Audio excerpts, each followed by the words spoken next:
Iran और Israel के बीच चल रहे युद्ध को एक हफ्ते से ज़्यादा का समय हो चुका है और अब अमेरिका की भी इस युद्ध में एंट्री हो गई है, जिसके बाद ईरान ने कई चीज़ों पर प्रतिबंध भी लगाया है और इसके अलावा कई चीज़ें जो ईरान से इंपोर्ट हो रही हैं वो इंपोर्ट भी रुका है, जिसका प्रभाव अब भारत की मार्केट में भी देखने को मिल रहा है। ख़ास तौर पर अगर हम ड्राई फ्रूट की बात करें, ड्राई फ्रूट से भी अगर देखा जाए तो बादाम और पिस्ता दो ऐसी आइटम हैं जो बड़ी संख्या में, बड़ी मात्रा में ईरान से यहाँ इंपोर्ट होती है। ऐसे में हम खारी बावली में पहुँचे हैं, यहाँ पर जो ड्राई फ्रूट के व्यापारी हैं उनसे बात करने कि आखिर इस युद्ध का प्रभाव किस तरीके से ड्राई फ्रूट पर पड़ रहा है, क्या इस युद्ध का असर इनकी कीमतों पर भी पड़ा है या नहीं, और अगर ये युद्ध लंबा चलता है तो आने वाले दिनों में ड्राई फ्रूट की कीमतों पर और क्या असर देखा जा सकता है।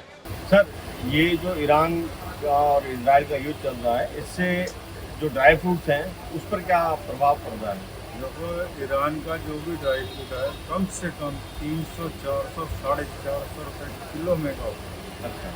इमीडिएटली अभी पता नहीं और आगे पीछे इसका क्या और बढ़ने के चांस हैं। अभी तो फिलहाल 400 रुपये मिनिमम की एवरेज लेके चलना पड़ गया।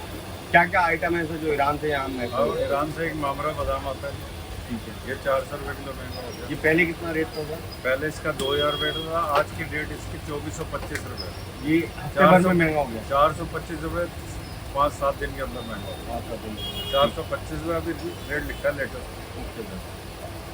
2000 रुपये आ रहा था, 2425 का रेट आया। परचेज रेट बता रहा हूँ। अच्छा, और फिर आगे रिटेल में कम से कम 3000 जाएगा या 2800 रुपये जाएगा। और इसके अलावा क्या आता है सर? इसके अलावा ये पिस्ता आता है जी। पिस्ते में 300 रुपये किलो की तेजी है। 300 रुपये किलो। और ये पिस्ता है, इसमें भी 250-300 रुपये किलो की तेजी है। प्लेन पिस्ता होता है। अच्छा सर। ये भी ईरान से आता है। अच्छा। इसमें भी 250 रुपये की तेजी है। अच्छा, ये पहले कितना था रेट था? ये पहले 1400, 1450, 1650, 1700 रुपये। और ये वाला पिस्ता जो है ये पिस्ता पहले 1200 रुपये था। अच्छा, अब 1400, 1450 रुपये हो गया। 250-300 रुपये किलो ये भी बढ़ चुका है। ठीक है सर। अभी और बढ़ने के चांस है और बढ़ेगा। ईरान और इजराइल का युद्ध चल रहा है और ऐसे में हमारे भारत पर भी इसका प्रभाव इनडायरेक्टली पड़ रहा है। वो इस तरीके से क्योंकि कुछ व्यापार ऐसे हैं जो ईरान के रास्ते जुड़े हुए हैं और अब वहाँ के रास्ते बंद हो जाने से ये इम्पैक्ट हमारे भारत के व्यापारियों पर भी दिख रहा है।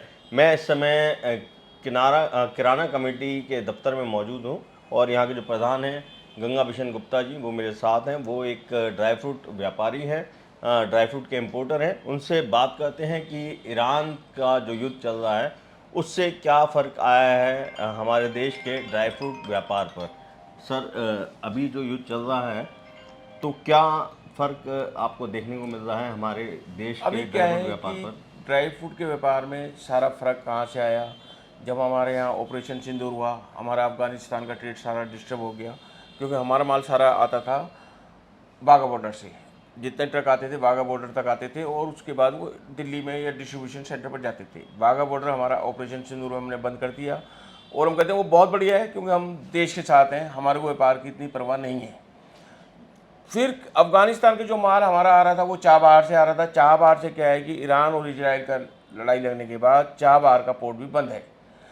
जितना ईरानी आइटमें अफ़गानिस्तान आइटमें हैं वो अभी तो हमारे पास ऑल ओवर इंडिया में जो उसकी सप्लाई है वो प्रॉपर है, उसमें कोई दिक्कत नहीं है, क्योंकि लोगों ने दिवाली की तैयारी के हिसाब से माल मंगाए हुए हैं।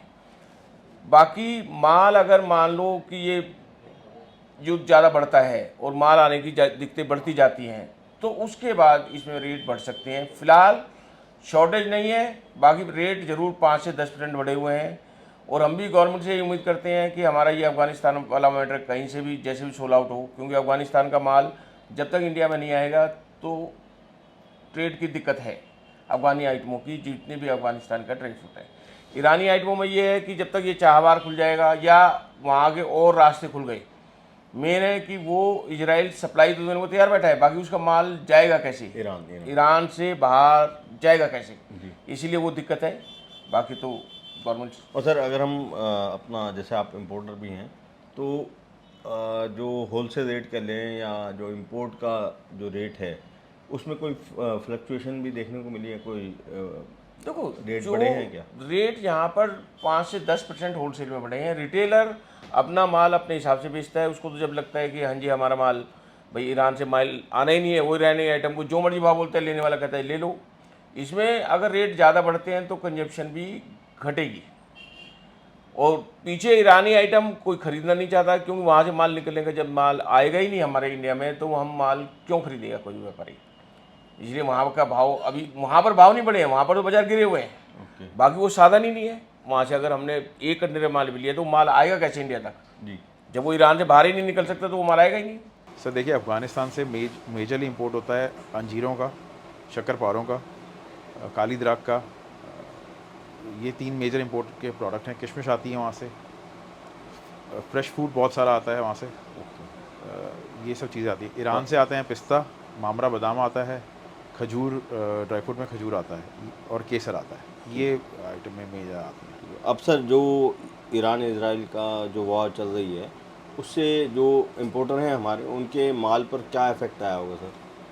देखिए सर, रास्ते रुकने से थोड़ी सी दिक्कत शुरू हुई है, अभी शुरू हुई है। रास्ते थोड़े से रुके हैं फ़िलहाल। फॉर द टाइमिंग लोडिंग अभी अटकी हुई है, बट जो हमारा माल है वो काफ़ी क्वांटिटी में यहाँ पर है, तो अभी इतना कोई असर आया, बहुत ज़्यादा असर आया नहीं है। अभी एक नोशनल वैल्यू पे 5 से 10% का थोड़ा सा इम्प्रूवमेंट, प्राइसेस बढ़े हैं। वो भी अभी एक फॉर द टाइमिंग है। अगर ये रास्ते और ये भगवान करे ये वॉर सेटल डाउन हो जाए तो ये चीज़ें वापस सेटल डाउन, प्राइस वापस अपने नॉर्मल प्राइस पे आ जाएंगे। और सर एक जैसे ये था कि अफ़गानिस्तान जैसे जब इंडिया का ऑपरेशन सिंदूर हुआ तो पाकिस्तान ने रूट बंद कर दिया, अभी वहाँ से कोई ट्रेड वगैरह भी नहीं हो रहा है। तो जो अफ़गानिस्तान का जो ड्राई फ्रूट था जो उस चैनल से आ रहा था बाघा बॉर्डर के, वो बंद हो गया था। एक ऑप्शन खुला था चाबहार का, लेकिन अब चाबहार भी बंद हो गया। तो ईरान के साथ साथ अफ़गानिस्तान का माल का जो आना एक ऑप्शन था वो पूरी तरीके से बंद है। तो वो किस तरीके से और कब तक खुलने की उम्मीद आपको लग रही है? देखिए, ड्राई फ्रूट की जो 40 से 50% सप्लाई आती है वो अफ़गानिस्तान से आती है। वो ये बागा का बॉर्डर बंद होने से सूखे मेवों के व्यापार में काफ़ी इफेक्ट पड़ा है। बागा अटारी अमृतसर का जो रास्ता बंद हुआ है, जो भारत सरकार ने बंद किया है, वो उसको बंद होने के बाद से काफ़ी ट्रेड में फ़र्क पड़ा है। एक रास्ता था हमारे लिए वाया चौबहार पोर्ट से आने के लिए, जो मोदी जी ने डेवलप किया था चौबहार का पोर्ट का। वो रास्ता भी एक्सप्लोर ही हो रहा था कि ये ईरान में वॉर की प्रॉब्लम आ गई है। तो अभी तो फ़िलहाल हम अफ़गानिस्तान के दोनों रास्तों से वंचित हैं। देखिए, युद्ध जब चलता है तो व्यापार सारा डिस्टर्ब होता है, और क्योंकि ईरान जो है चावल सेला का इंडिया से बहुत बड़ा बायर है, और बहुत बड़ी क्वांटिटी में माल यहाँ से इंडिया से राइस सेला एक्सपोर्ट होता है। और इस समय परिस्थितियाँ जो युद्ध की चल रही हैं उसमें सारा व्यापार एक्सपोर्ट का डिस्टर्ब होता है, क्योंकि ना तो कोई भी व्यापारी ईरान के लिए एक्सपोर्ट के लिए माल भेजेगा, अच्छा, और ना ही वहाँ, क्योंकि व्यापार में क्रेडिट भी होता है। तो सारी अब तो जो भी व्यापार ईरान से होगा, मैं समझता हूँ कोई भी एक्सपोर्ट करेगा तो एडवांस पेमेंट में करेगा, क्योंकि युद्ध में खाने पीने के सामान की ज़रूरत तो रहती है। युद्ध में भी, युद्ध में ऐसा नहीं है कि भाई खाने पीने का सामान की ज़रूरत ना हो, लेकिन वो सारा एक जो सिस्टम है वो सारे का सारा अस्त व्यस्त हो जाता है। और सर अभी जैसे ईरान और इजराइल की वार हो रही है और बहुत बड़ी मात्रा में जो बासमती राइस है हमारे इंडिया से एक्सपोर्ट होता है ईरान में और अदर गल्फ कंट्रीज़ में, तो अभी पीछे हफ्ते भर से जो ये जंग शुरू हुई है तो कोई इम्पैक्ट हमारे एक्सपोर्ट पे दिख रहा है क्या? बहुत बड़ा। आपकी सारी शिपमेंट रुक जाएंगी, आपके जो वेसल्स हैं जो कंटेनर लेके जाते हैं वो जाएंगे नहीं, तो माल जाएगा कैसे? और अभी जो बातें हो रही हैं, जो लेटेस्ट अभी जो न्यूज़ आई है, जो ये रास्ता है, मतलब आपने अगर देखा हो, जो सी का रास्ता अगर ईरान बंद कर देगा तो जितना भी आपका शिपमेंट्स हैं to entire Middle East, Saudi क्या आपका, मतलब हर चीज़ इफ़ेक्ट होगी। यूएई का ट्रेड इफेक्ट होगा, आपका इराक का ट्रेड इफेक्ट होगा, कुवैत का होगा, जितना भी उस एरिया में है, उस स्टेट्स में कवर करता है, वो सारा ट्रेड इफेक्ट होगा, ओमान का होगा। और ऐसे में वेसल कौन ऑपरेट करेगा? जो अगर आपके क्रूड ऑयल के प्राइसेस बढ़ जाएंगे तो शिपिंग लाइन इमीडिएटली रेट्स बढ़ा देगी, जो कि बढ़ाने वाली है। अगर ये लड़ाई ठीक है 5-7 दिन में नहीं ख़त्म होती है, नहीं सेटल होती है, लंबी चल जाती है, तो इससे तो बहुत फ़र्क पड़ेगा। ऑलरेडी प्राइसेस डाउन आनी शुरू हो चुकी हैं, आ भी चुकी हैं।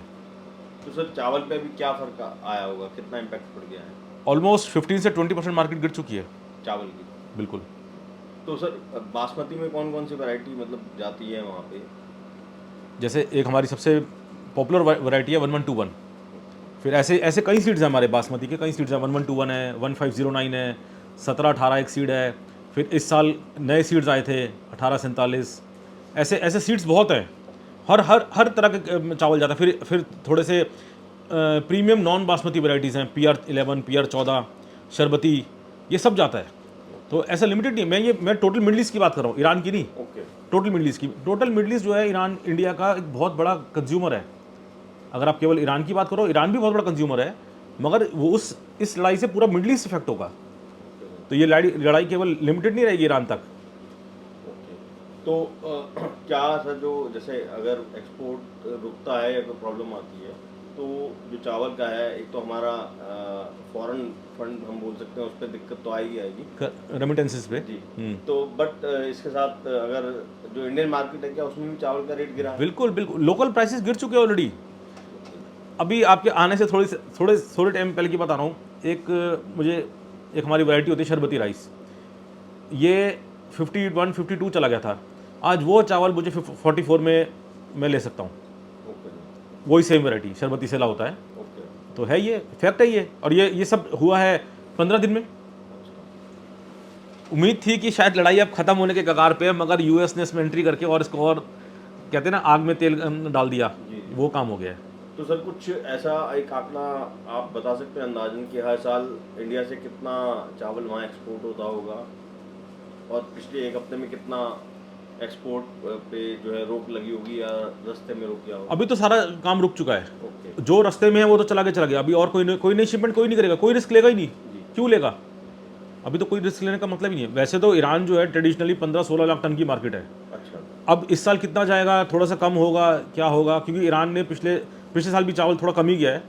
तो ये है। मगर ईरान है, सऊदी है, ये सारे हमारे बड़े घराने हैं, बायर्स हैं ये बासमती के, specially for basmati. Sir revenue के स्तर पे भी बता सकते हैं कितना ईरान के साथ हमारा बिजनेस होता होगा? ईरान की अगर रेवेन्यू पॉइंट ऑफ व्यू से बात करो तो $1.5 से $2 बिलियन का।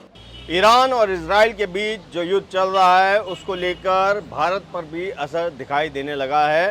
ख़ास तौर पर अगर हम ड्राई फ्रूट की बात करें, तो जैसा वहाँ के व्यापारियों से बात हुई है, उनका कहना है कि कीमतों में इजाफा होना शुरू हो गया है। तो वहीं हमने चावलों को लेकर भी यहाँ के व्यापारियों से बात की है, ख़ास तौर पर उन व्यापारियों से जो मिडल ईस्ट, गल्फ़ कंट्री या फिर ईरान में चावल एक्सपोर्ट करते हैं। उनका कहना है कि एक्सपोर्ट पर भी इस जंग का असर दिखाई देने लगा है, क्योंकि अब नए ऑर्डर फ़िलहाल बुक नहीं किए जा रहे हैं, और जो माल यहाँ से भेजा गया था उसमें भी कुछ माल रास्ते में ही रुका पड़ा है, जिसकी वजह से चावल की कीमतों पर भी अब असर पड़ने लगा है। और व्यापारियों का कहना है कि अगर ये युद्ध हफ्ता 10 दिन और नहीं रुकता है, तो आने वाले समय में इसका और ज़्यादा प्रभाव देखने को मिल सकता है।